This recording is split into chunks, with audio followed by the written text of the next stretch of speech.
prédécesseurs à cette tribune vous ont parlé de la Tunisie, de la complexité de la situation en Tunisie.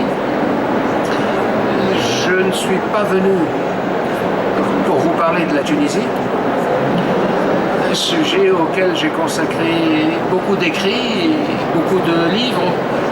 Le dernier, c'était celui-là, il y a un peu plus d'une année, qui est titré « Mon combat contre l'islamisme et ses idiots utiles »,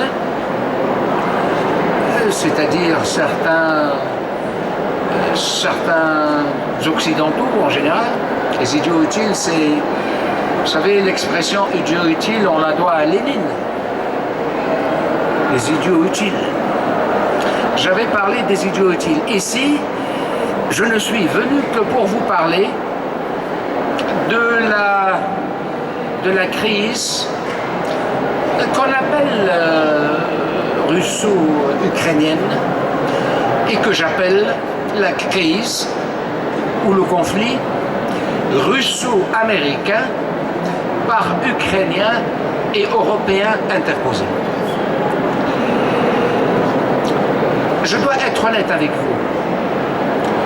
Avant cette crise, je ne connaissais pratiquement rien sur l'Ukraine. Donc, je n'ai pas fait comme certains immenses spécialistes de l'Ukraine et de la Russie, que vous voyez depuis une année défiler sur les plateaux de télévision. Ukrainologues, russologues. J'avais remarqué d'ailleurs, parce que certains, je les ai connus, et j'en ai même compté parmi eux quelques amis, j'avais constaté que avant de se métamorphoser en russologues et en ukrainologues, ils étaient, une dizaine auparavant, des printologues, c'est-à-dire spécialistes du printemps dit arabe.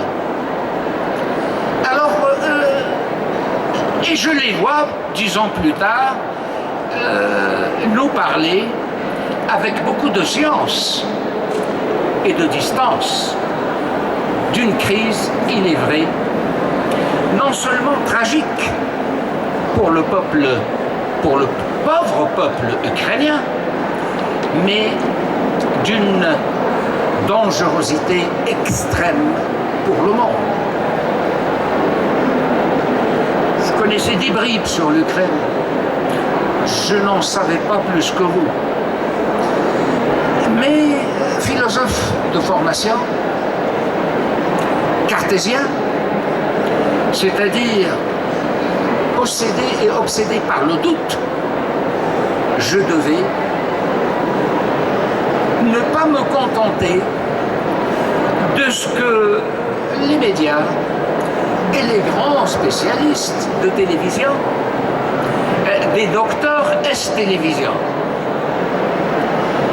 nous parlaient de cette crise. J'ai dit, il faut que j'aille voir moi-même. Et donc, je me suis tapé beaucoup de livres. J'ai commencé par les livres d'une très grande dame, qui était la seule soviétologue à l'époque, Hélène Carrère d'Ancos, dont certains peut-être connaissent le nom, si ce n'est les livres. Je vous parle des années 70 et 80. C'était la très grande, c'était la seule et grande spécialiste. Elle vit encore, elle est la secrétaire perpétuelle de l'Académie française, académicienne elle-même. J'ai commencé par ces livres et j'ai fini par les livres les plus récents, il y a une année. Je n'ai pas tout lu, évidemment, mais suffisamment de quoi me faire une opinion. J'ai vu d'ailleurs, c'était en février, lorsque la crise s'est déclenchée, j'ai vu Hélène Carrère d'Ancos à la télé. On l'avait invitée.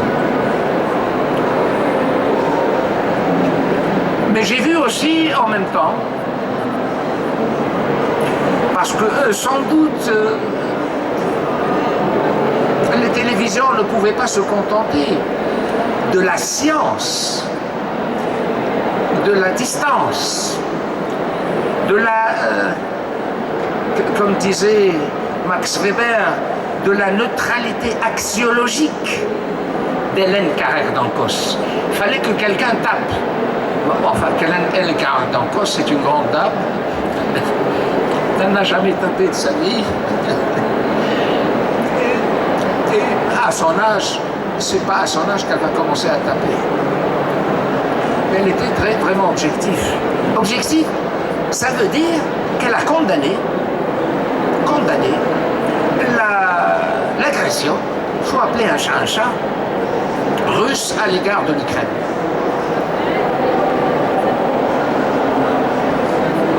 Je l'ai fait moi-même, dans ce livre.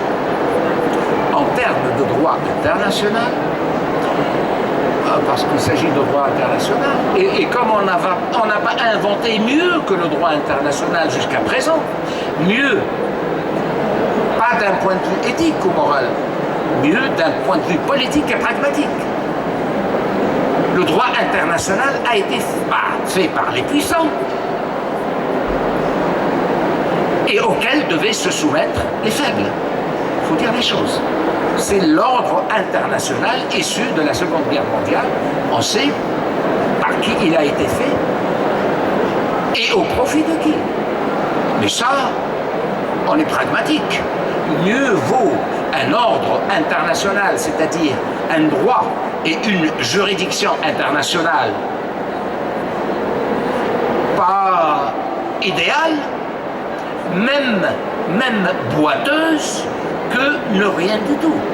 Il faut un minimum d'ordre pour préserver un maximum de sécurité. Donc, il est évident que la Russie a enfreint à l'ordre international. Mais quand on a dit ça, et on le dit depuis le début de la crise, tous les jours, tout le temps, on n'a pas tout dit. Dans ce livre, j'ai voulu dire ce qui... Il est à l'amont et l'aval. J'ai voulu dire ce qui s'est passé avant. Et pourquoi il y a eu cette entrée surprenante en Ukraine.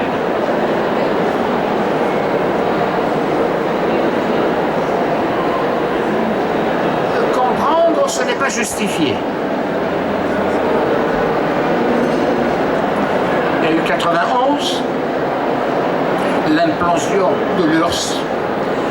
Il y a eu 2004, et il y a eu 2014. Je ne prends que ces trois dates. 91, l'Union soviétique implose. Elle n'explose pas, elle implose. C'est de bonne guerre. Le Léviathan est tombé. Les rats, les requins, les loups essayent chacun d'avoir sa part. L'URSS n'est plus ce qu'elle était. On peut dire sans regret. Je l'ai dit à l'époque. Je n'ai jamais été communiste. Je le dis pour mes amis de gauche ou progressistes. Je n'ai même pas été socialiste. Comme j'écrivais beaucoup à l'époque dans les médias français, si j'étais, j'ai des amis qui me disaient mais enfin on comprend pas. Parfois on lit un article, parfois on dit il est de gauche, il est sûrement de gauche. Parfois on dit non, il est de droite. Et parfois on dit même qu'il est d'extrême droite. Chaque fois que des amis, de vrais amis, français, politiques ou intellectuels, me posaient la question, enfin, tu es de gauche ou de droite? Je n'avais rien à lui dire, cet ami ou ses amis. Je leur disais, je suis ni de gauche ni de droite, je suis de Tunisie. Je n'ai pas à me mettre dans un casier. Et vous n'avez pas à me catégoriser. Je suis. C'est-à-dire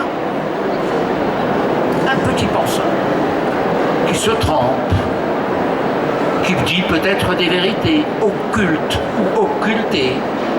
Mais je suis moi. Je suis ni de gauche ni de droite. Et si on veut encore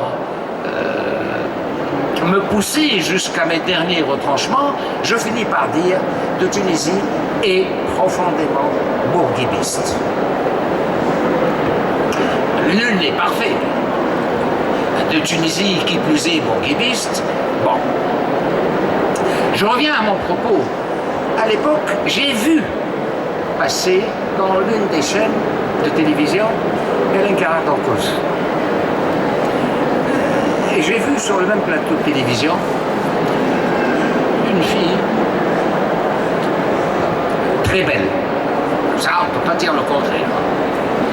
D'une beauté envoûtante. Elle représentait le mouvement Femen, le mouvement Femen. Bon, moi j'ai rien contre le mouvement Femen.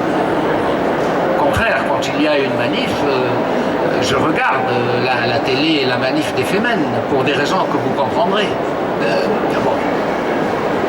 Je suis philosophe et platonicien, donc d'un point de vue esthétique, moi j'aime tout ce qui est beau. Un tableau, une plante, un oiseau, une femme, un chat. Et alors, je me suis dit, bon, ben, enfin, qu'est-ce que fait cette représentante du mouvement féminin dans un plateau supposé parler de géopolitique, de stratégie, de prospective, de guerre, aux côtés de l'académicienne Hélène Carrère-Dancos. Bon, comme j'ai été journaliste moi-même et que j'ai un esprit tordu aussi comme les journalistes, je me suis dit, ben, c'est tout ce qu'il y avait sûrement. Il n'y avait pas, il n'y avait pas grand monde. Il n'y avait pas grand monde. C'est tout ce qu'ils ont trouvé. C'est une figure connue en tant que patronne du mouvement féminin. Bon, ils n'ont trouvé que ça. Sûrement, elle était à portée de main à Paris. Bon, ben, venez nous parler de la Russie, de Poutine et de géopolitique. Quand je pense à ça, ça me fait de la peine, franchement. Ça me fait de la peine. Je me dis, quelle régression des médias ou des masses médias en général. Et dans ce livre, j'ai fait comme ça un petit jeu de mots entre phénoménologie, la phénoménologie de Heidegger. Et un peu plus tard de Sartre, qui a repris ça, qui a refait ça à sa sauce, n'est-ce pas? Mais Heidegger. Et j'ai fait comme ça un rapprochement entre phénoménologie et phéménologie, fémène. Voilà, deux grands mouvements intellectuels, philosophiques, sont là en train de débattre de la crise ukrainienne. Alors, l'avant c'est 91, plusieurs républiques s'autoproclament indépendantes. Ils n'avaient pas tort. Il y a des républiques qui étaient écrasées par la puissante machine totalitaire communiste. Il ne faut pas l'oublier. Il y a des peuples qui voulaient s'affranchir. L'Ukraine, dans la foulée, a accédé ou s'est autoproclamé ou accédé à son indépendance. Mais être indépendant est une chose parfaitement légitime, à tout point de vue. Ayant été auparavant membre du pacte de Varsovie, mais de là à basculer dans l'OTAN, je crois que c'était un peu trop provocateur. N'importe quel pays ne l'aurait pas accepté. Imaginez-vous sur les côtes, je sais pas, américaines, la Russie ou la Chine, de l'autre côté, qui comme au moment de la crise de Cuba, mais à ce moment-là, il y avait deux grands qui ont pu éviter le pire. Le pire, c'est l'usage du nucléaire.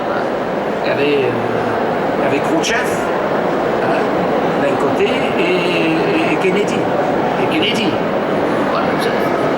Voilà, c'est-à-dire qu'il y avait la rationalité, si vous voulez, qui était au pouvoir, et fidèle d'ailleurs de l'autre côté. Une trilogie rationnelle, parce que ce qui fait peur dans ce genre de crise, c'est l'accélération de l'histoire, qui devient incontrôlable. L'accélération, c'est j'appuie sur le bouton, le nucléaire. Pourquoi la rationalité n'inquiète pas? Parce que celui qui est tenté par appuyer sur le bouton ne le fait pas. Il ne le fait pas pour raison morale ou autre, mais par rationalité, c'est-à-dire il sait d'abord que ce n'est pas dans son propre intérêt. Voyez-vous? Le danger, c'est que lorsque les acteurs déterminants d'un événement quelconque ne sont plus rationnels. Ça, c'est le plus grand danger. Et on peut la perdre, la rationalité. Vous savez, lorsqu'on est excédé, outragé, attaqué, lorsque je n'ai plus par où me sortir de la crise, lorsqu'on est encerclé, là, on peut commettre le pire.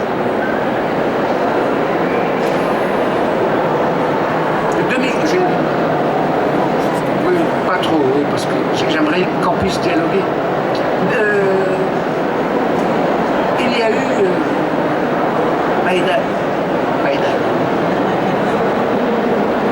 c'est-à-dire une révolte spontanée.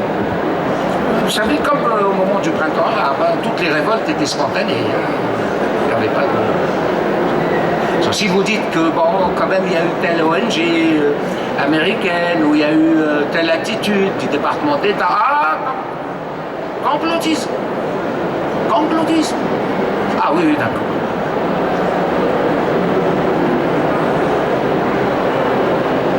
Chaque fois que j'ai entendu parler de ce terme complotisme,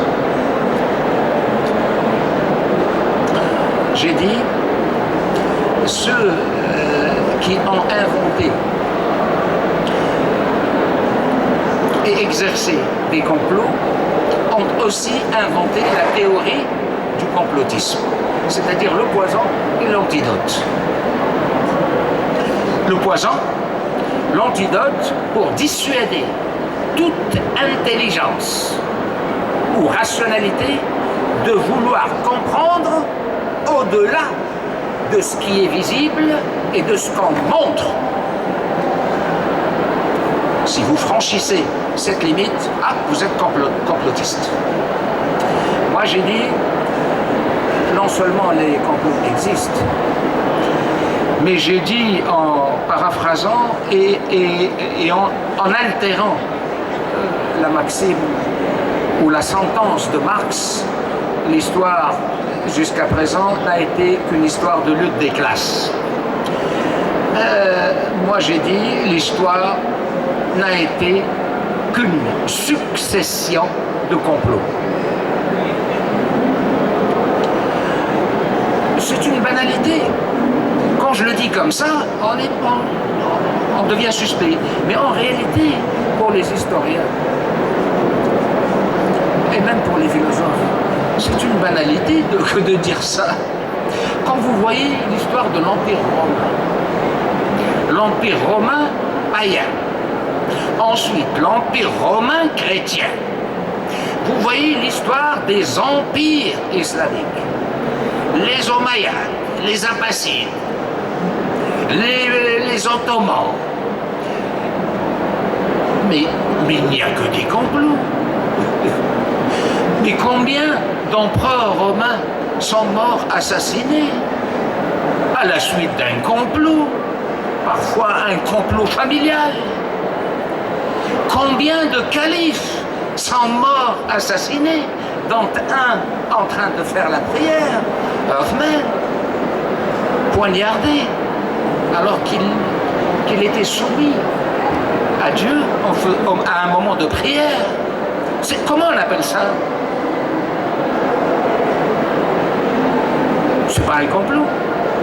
Or, ce geste-là, ce complot-là, ce meurtre ça aurait pu être un fait divers. Mais son importance est capitale parce que les conséquences de ce meurtre ont été titanesques en termes d'histoire. Le basculement, comment d'un fait banal, tragique pour la personne assassinée, mais les suites sont immenses. Alors ce n'est pas un complot? Bien sûr que oui. C'est pour vous dire le ridicule. Alors, il faut que je précise, et je m'empresse de le faire, qu'il y a des complotistes. C'est des malades. Je ne sais pas moi, pour prendre un exemple, le 11 septembre, non, le 11 septembre. Voyons. Mais c'est une invention. Mais c'est une invention américaine. Il n'y a pas eu dans septembre. Avant, il n'y a pas eu de trucs qui sont tombés là, en faisant 4000 morts. 4000 qui n'ont rien demandé. Ensuite, non, mais oui, c'est vrai, ils sont tombés, les buildings. Hein? Mais c'est pas Ben Laden. Bon. Et certains y croient. J'ai pris cet exemple, je pourrais en prendre beaucoup d'autres. Mais entre cette paranoïa, ce complotisme maladif et le cogito cartésien, le doute, et je cherche, et si je trouve, je le dis et je l'écris, il y a évidemment une distance vertigineuse entre les deux. Il ne faut pas qu'on utilise l'argument pour faire taire des gens qui sont sérieux. Je ne parle pas de ma personne, beaucoup d'autres, qui savent ce qu'ils écrivent et ils savent ce qu'ils disent. Maïdan, ça n'a jamais été une révolution spontanée. Les ONG, Freedom House, l'Open Society. Vous savez, George Soros, le prophète des armées, George Soros. Il y a eu, c'est de bonne guerre. C'est ça la politique. C'est de bonne guerre. Vous savez, les révolutions colorées. Hein. Dans le printemps arabe, n'a été plus tard qu'une pâle copie. Pâle et tragique copie. On avait essayé sur le même mode du soft power, c'est-à-dire des ONG, des jeunes qui sortent, on veut la liberté, on veut ceci, bien sûr. Ils avaient raison, ces jeunes. Je parle du printemps arabe, de manifester, de vouloir la démocratie, bien sûr. Ça a été mon combat, autrefois, quand j'avais leur âge. Mais ils ne savaient pas que derrière, il y avait un canevas, une doctrine, un projet d'après-printemps arabe. Et ils ne pouvaient pas le savoir.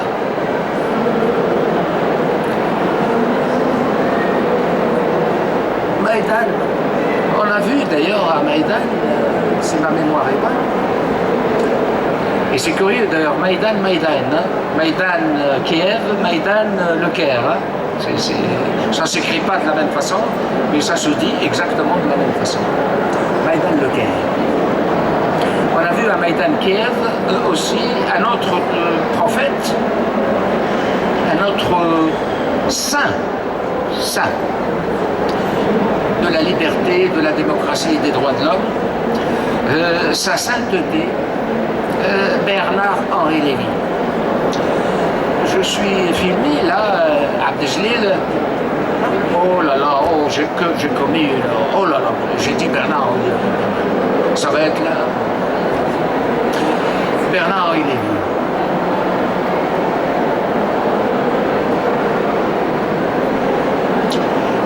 Vous savez, celui qui porte toujours une chemise blanche, d'une blancheur immaculée.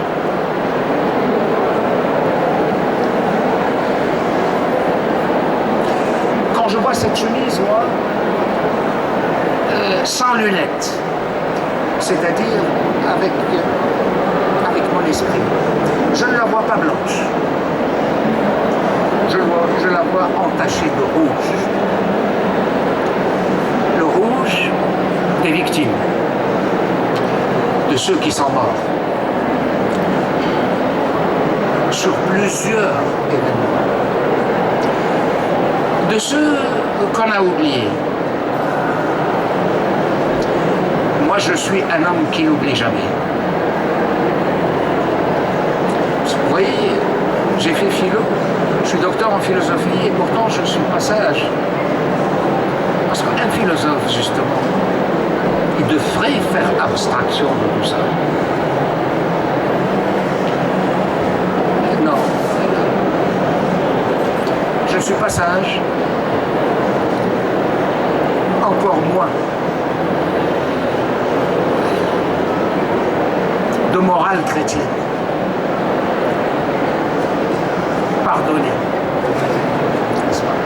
C'est magnifique de pardonner à celui qui vous a enfoncé selon la morale évangélique. Mais c'est difficile que moi, à titre personnel, je puisse pardonner à cet individu. Je ne peux pas oublier la Libye et ce qui s'est passé avant la Libye. La Libye, ce n'était plus le soft power, ce n'était plus le Pan Society, Freedom House, et les jeunes veulent la liberté, tout ça a marché impeccablement, hein, comme un papier de musique en Tunisie. Ça a marché. En Libye, ça ne marche pas. Non, il faut le hard power. On va bombarder. Comme on l'a fait jadis et naguère à Bagdad. On y va. C'est la civilisation porteuse de l'éthique, de la morale universelle qui va en barbarie pour la supprimer et lui substituer notre civilisation universelle. En tuant. En Irak, en tout, 2 millions de morts. En sachant que le blocus a fait beaucoup plus de morts que les bombardements directs. En Irak, où j'allais. Parce que moi, bon, j'avais un faible pour les dictateurs.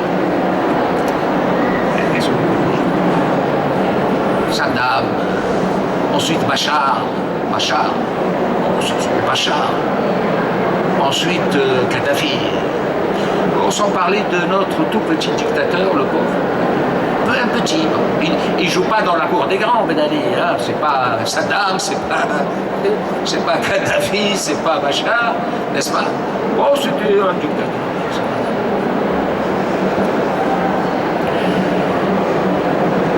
Beaucoup plus de morts. Je voyais moi-même, j'y allais souvent à Bagdad à l'époque. J'étais membre de la commission pour la levée de l'embargo. Nous étions 15 membres, présidés par Tariq Aziz, ce grand monsieur. Et donc j'allais 2 fois par an, tous les 6 mois.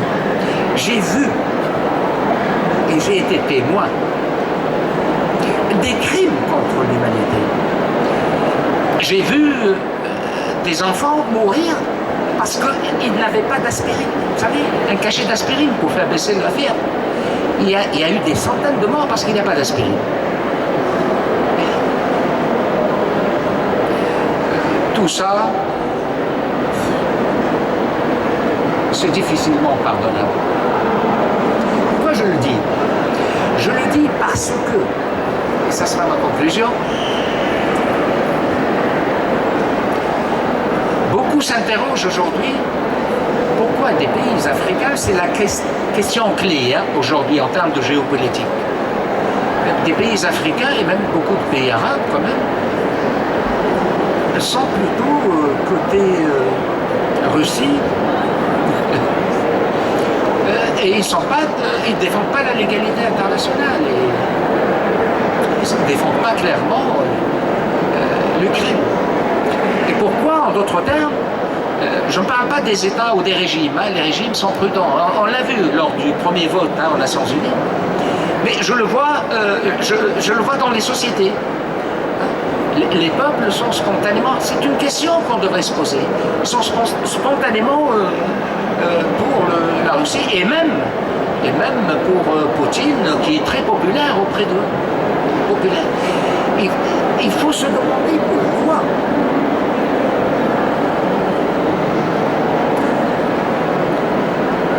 Ma lecture, l'une des raisons, c'est justement ce que je viens de vous dire au sujet de l'Irak, au sujet de la Libye et au sujet d'autres pays.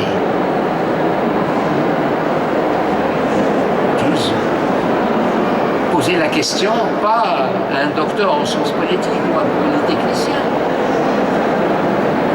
à un jeune. Vous lui dites, il va vous dire, c'est pas la Russie qui a été bombarder et détruire l'Irak. Et ce n'est pas la Russie qui a pris part à la destruction de la Libye. Ça peut s'entendre. Ça peut s'entendre. Alors, je ne parle pas d'autres événements en Afrique, d'autres États, etc. Je ne parle pas. Vous connaissez les exemples. Donc, il y a cet élément explicatif, et je ne dis pas qu'il justifie. Et il y a cette tendance lourde, dans le sens géopolitique du terme, pour inventer, suggérer et même imposer un nouvel ordre mondial. C'est-à-dire un ordre plus équitable et un droit international plus équitable. C'est-à-dire tout faire pour qu'une seule puissance n'ait plus l'omnipuissance de diriger seule et exclusivement le monde. Qui ne dirait pas ça? Non. Qui dirait non à ça? Lorsqu'on est normalement constitué, doté d'une intelligence quelconque, et surtout quand on est démocrate,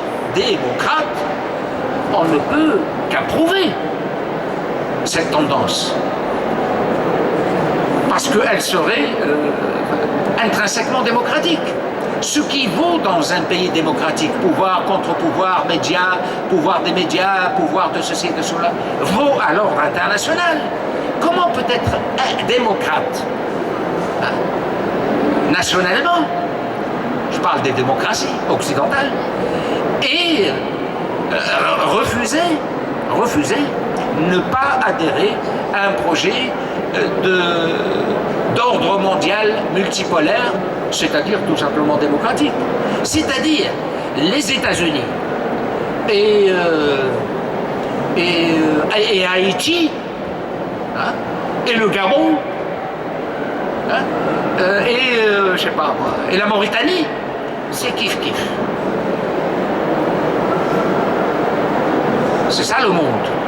Le monde, c'est les grandes puissances et les autres pays. Aller vers le multi. Je dis aller.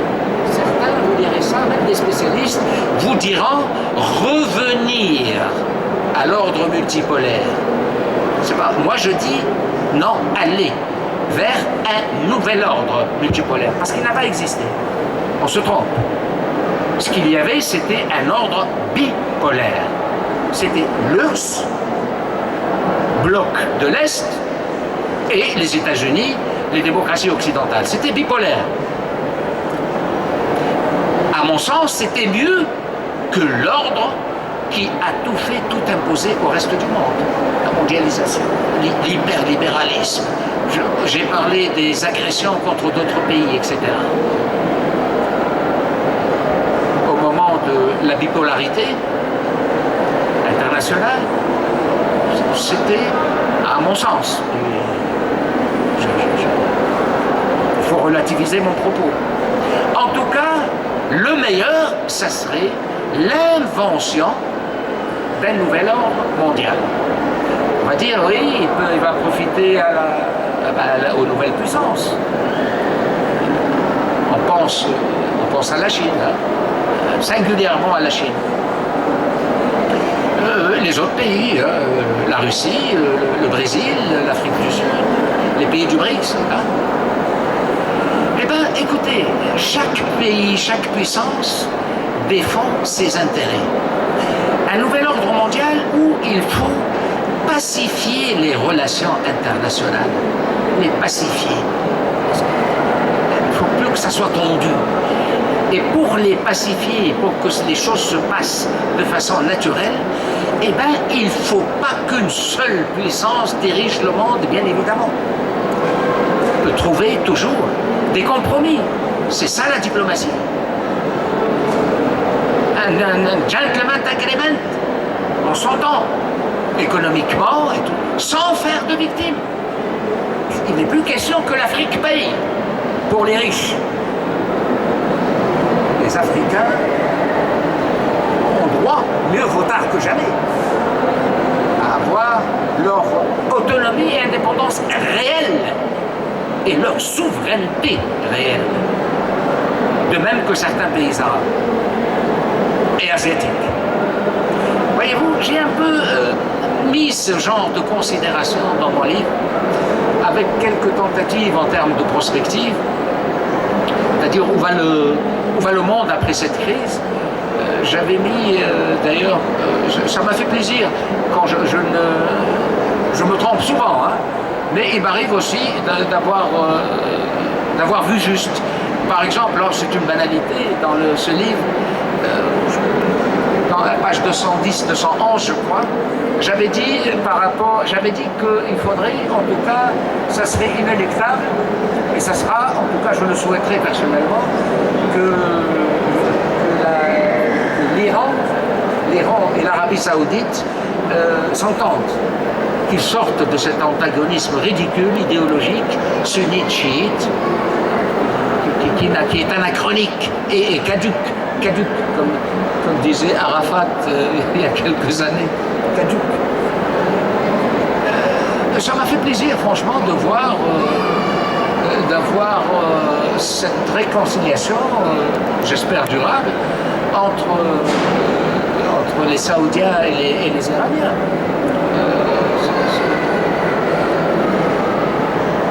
Pour moi, c'est une bonne chose. D'abord, ça éviterait des conflits, le Yémen et tout ça, et puis ça serait, ils pèseraient plus ensemble que opposés l'un à l'autre, en sachant que certaines puissances régionales ou mondiales profitent de cet antagonisme pseudo-religieux. Ça m'a fait plaisir, mais bon, celui qui a été l'acteur de cette réconciliation, c'est pas la France, qui connaît si bien le monde arabe, ce n'est pas les États-Unis, ce n'est pas la Grande-Bretagne, qui connaît elle aussi le monde arabe, c'est pas la Russie, qui a son expérience. Il y a eu de très grands orientalistes en Russie, les arabophones. Ce n'est pas ces pays-là, c'est la Chine. C'est la Chine. Saoudi, Iran et Chine. Bien, ben écoutez, voilà, j'ai pas fait de conférence, ça aurait été insolent de ma part de faire une insolence devant vous. Nous sommes à intelligence égale, sauf que je suis peut-être un peu plus curieux que vous. J'ai essayé de faire un livre sur une crise et surtout un pays que je ne connaissais quasiment pas avant la crise, c'est-à-dire l'Ukraine. Voilà. Merci d'avoir supporté ma passion. Si vous avez des questions. Monsieur Mezri Haddad est à votre disposition. Alors, nous avons ici le questionnaire le plus redoutable de tout Genève. Oui. Boris. Et le plus incompétent. Je le connais, je l'ai déjà vu. Le plus redoutable et le plus incompétent, d'autant plus que je suis arrivé il y a 10 minutes. Effectivement, j'étais en train de suivre un autre débat, et puis j'ai trouvé vos titres intrigants, j'avais oublié votre nom, donc j'avais oublié que vous étiez le remarquable diplomate que j'ai rencontré, je crois, une fois à Annemasse, un colloque fabuleux et injustement méconnu sur l'islamisme radical, à l'hôtel, je crois bien que vous y étiez, à l'hôtel Méridien d'Annemasse, et on s'est rencontrés aussi, je crois, à un colloque sur l'Afghanistan. Voilà, oui. C'était sur l'Afghanistan. Et néanmoins, j'ai regardé votre biographie en vitesse avant de venir, et vous avez été un homme d'un courage remarquable à une époque où vous étiez sans doute encore plus seul. Néanmoins, vous êtes, je pense, trop jeune pour vous rappeler un temps que j'ai connu où ce n'était pas des gouvernements, mais c'était les opinions publiques, et en partie les milieux de gauche, qui poussaient la France et d'autres pays européens. Mais comment n'intervenez-vous pas en Syrie? Mais c'est scandaleux, vous êtes traîtres, vous abandonnez le pauvre peuple syrien. Et la même chose avec les Libyens. Et j'ai lu un livre sur l'industrie du pétrole écrit par des journalistes de gauche qui dit que les entreprises du pétrole américain ne voulaient pas qu'on aille faire la guerre en Irak. Ils ont dit on va nous haïr pour un siècle, et que c'est Bush, par cet idéalisme évangélique de droite, suite à l'attentat contre les Twin Towers, qui y allait. Donc je ne peux pas partager entièrement votre narration de cet impérialisme occidental. Maintenant, vous vous demandez pourquoi les peuples un peu partout dans le monde sont maintenant pro-Poutine et anti-Occident. Alors moi j'ai une réponse très simple qui va choquer tout le monde, c'est que la définition du peuple, c'est d'être pogromiste. Moi je viens d'une nation qui n'a rencontré les peuples que comme victimes de pogroms, et les périodes entre deux pogroms sont des périodes suffisamment prospères pour qu'on laisse le temps aux minorités de se refaire un peu, et on les pogroms. J'ai un ami que vous connaissez peut-être, Sultan Shaheen, un journaliste musulman indien. Il dit le grand mal de la vie intellectuelle contemporaine, c'est que personne n'ose jamais rien dire contre le peuple. Alors je le dis peut-être de manière excessive, mais je crois qu'il y a un fond de vérité dans les réactions, à propos des réactions des peuples en Afrique. Je pourrais... Comment? Oui. Oui, en effet, on s'est vu il y a à peine une année. Ça a été organisé par une fac de Sciences Po, je crois, à Genève, sur l'Afghanistan, et plus exactement pour célébrer, je crois, le 20e anniversaire de la mort du commandant Massoud. N'est-ce pas?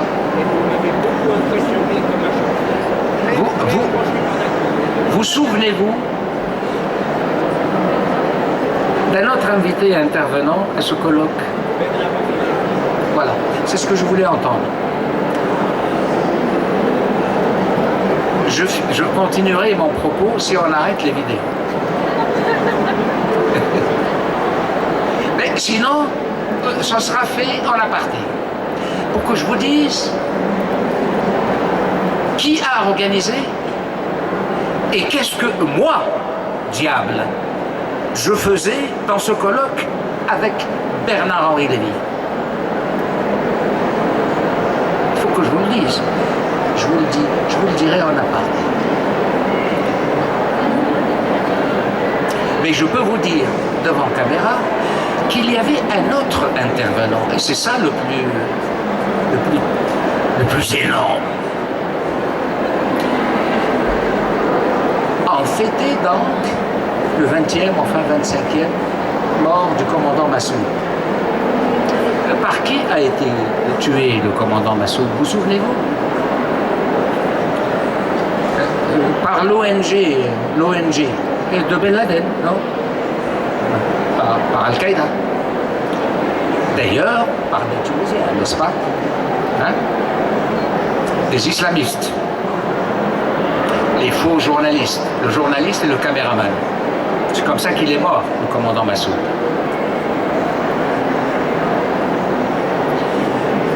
Parmi les intervenants, il y avait un ancien d'Al-Qaïda. Parmi les intervenants, n'est-ce pas? Je crois qu'il était 8e ou 10e dans l'organigramme d'Al-Qaïda. Présent, invité et intervenant. Comme moi et comme sa sainteté royale, la BHM. Un ancien d'Al-Qaïda. Ça n'a pas été dit dans les médias. Il y avait des journalistes. Il y avait des journalistes. J'ai interrogé les organisateurs. Mais enfin, bon, je m'arrêterai là parce que là, ça devient. Là, on sort beaucoup de notre sujet. Mais je l'ai écrit, rassurez-vous. Moi, c'est tout ce que je sais faire maintenant, vous savez. Maintenant que mon pays est devenu une très grande démocratie, maintenant que je suis à cet âge, je me suis dit, maintenant, il faut que je me consacre aux choses les plus inutiles, les plus éphémères, c'est-à-dire faire des livres. Donc, vous le lirez dans mon livre. Et vous tomberez des nues. Vous tomberez des nues. Ce que je veux dire, pour qu'il n'y ait pas de malentendu, par rapport à la Syrie, par rapport à l'Irak, bon, c'était une boutade et une provocation de ma part de dire que j'ai un penchant pour les dictateurs. Ceux qui me connaissent très bien savent que j'ai cru, et vraiment cru, aux droits de l'homme. Et que je l'ai payé, que j'ai passé 11 ans en exil, réfugié politique, contre ce qu'on appelait le régime de Ben Ali. Et bien d'autres encore. Mais comme le dit Jésus dans le Nouveau Testament, heureux ceux qui ont cru sans voir. N'est-ce pas? Heureux ceux qui ont cru sans voir. J'y ai cru. Mais plus tard, à un âge avancé, j'ai compris aussi. Je n'ai pas cessé de croire à la philosophie des droits de l'homme. N'est-ce pas? La philosophie humaniste des fondateurs. Mais aussi à l'idéologie des droits de l'homme.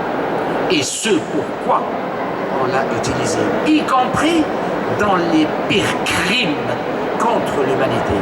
C'est là où on se révolte. Qu'on dise on a détruit l'Irak parce qu'on veut mettre la main sur son pétrole. On peut le comprendre. Pragmatisme, réalisme politique, réel politique comme disent les Américains à la suite des Allemands nazis, parce que c'est eux qui ont inventé le concept, n'est-ce pas? Réalisme. Je l'aurais compris, et beaucoup l'auraient compris, qu'on détruise un pays, l'Irak, la Libye. Mais qu'on le fasse en disant nous le faisons pour les droits de l'homme. Là j'ai dit non, vous êtes des criminels, vous n'êtes pas des militants des droits de l'homme, vous n'êtes que des criminels et vous êtes une souillure par rapport à la philosophie et à l'éthique des droits de l'homme à laquelle je crois. Voilà ma position. Pour maintenant, oui, pour le type de régime, là, évidemment, l'Irak, c'était pas une dictature. Mais bien sûr que c'était une dictature, c'était pas une démocratie. Ou la Syrie, ou la Tunisie. Enfin, il y avait quand même des